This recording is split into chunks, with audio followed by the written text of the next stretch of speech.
What's going on, guys? Bob Owen here. Welcome to the second part of my 5-part series on how to master home workouts. One of the best things you can do for yourself is really understand how to control your body, and we're going to take this time during this quarantine period away from the gyms and really learn how to master our own movements and master our bodies. If you haven't seen the first episode of this 5-part series, I'm going to link it up above right now. I definitely think and definitely recommend that you head back there and take a look at that.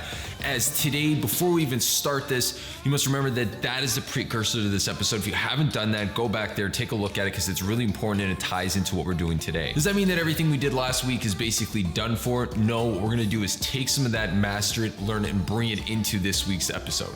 Understanding how to control your hip joint is really important in lower body exercises. It's what's really gonna be able to differentiate like a good quality squat versus a bad squat, a great lunge, being able to stabilize yourself when you're doing a step up. All these great exercises that are actually gonna make the difference between you getting to your goal and not is really where this hip control is gonna become of great importance. So for today's episode, all you will need is a mini band elastic. Now, if you don't have one of these elastics, you can use a regular tubing elastic and just tie it up. You don't want something that's gonna be too intense or too aggressive, or the resistance is gonna be way too high, because you wanna be able to move the hip freely and not feel like the resistance is way too high and you just can't do any of these exercises. So enough of that, let's get right into these movements. So the first exercise is learning how to differentiate between lower body movement and the spine movement. So what I mean by that is being able to move the lower body and the hip without the pelvis moving and the low back adjusting. So this first exercise is really simple. It's just a heel sit. All you're gonna do is get into all fours and basically just rock yourself back and sit towards your heels. What you're looking for in this exercise is specifically making sure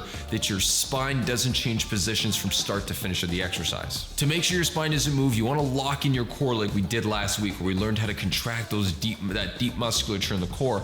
You wanna be able to brace that, hold it, and then slide back so that you can get the movement that come from the hip and not from the back. The second exercise is a clamshell. Now, it's not a great exercise to use as an activation exercise because it's not really activating hip muscles. One of the things you want to remember about activating any joint is that the joint itself has to be loaded. Applying resistance is a great way to build some of the muscle, but it's not really building the stability, and the stability and the strength is really what we're looking for when we're looking at a lot of these hip control exercises. But this is going to be a great way to kind of understand where I want you to be feeling the work coming from. I want you to feel it coming from the outside of the hip and not really from anywhere else in the body. So for the clamshells, basically what you're going to do is bring your mini band elastic up to the knees. You're going to lie on your side, and from there you're going to open up the legs, hold it open, and then you're going to gradually let it come in slowly and then open it back up with a little bit of force so that you know that you're controlling the movement and generating some power out of the outside of the hip. The third exercise is a resisted half squat. Now, this is a great exercise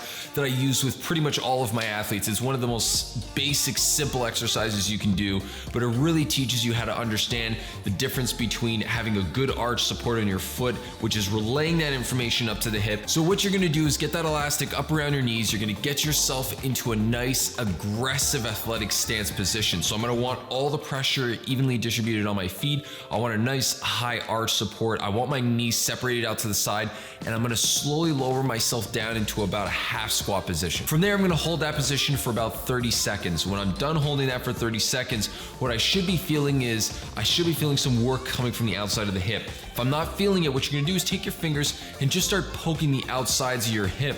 What that's going to do is that's going to relay some of that signal back down to your hip, back up to your brain, and probably start drawing some awareness to where you should be feeling it. Once we've done our 30-second hold, we're going to slowly let our legs come in and then bring them back out. It's not going to be aggressive. I'm not letting my legs fall in all the way. It's just a gradual, slow, slight movement in and out. What I'm doing is I'm really trying to understand how to control that in and out movement that I'm really looking for when it comes to the hip. It's also going to be a great way for us to understand if we're actually able to control our hip movement, and we're able to really adjust those different positions and control ourselves when we're doing an exercise like a lunge or a squat, which is really important in alignment and making sure we can correct our technique.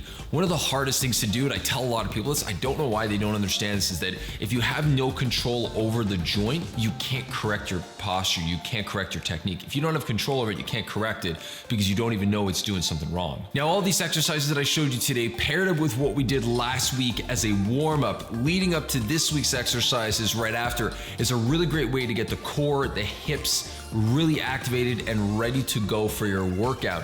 Now, if you are still doing those home workouts, and I know you haven't probably taken them and put them to the side yet, but try to add these exercises in as a warm-up. Try to make sure you're focusing on these exercises and see where that helps. I'm positive that if you apply these in the right way and you apply these with enough intention, you will start seeing some results, and those home workouts are gonna get a lot better. So good luck with that. Let me know how it goes. See you guys next week. I got a comment. Bye.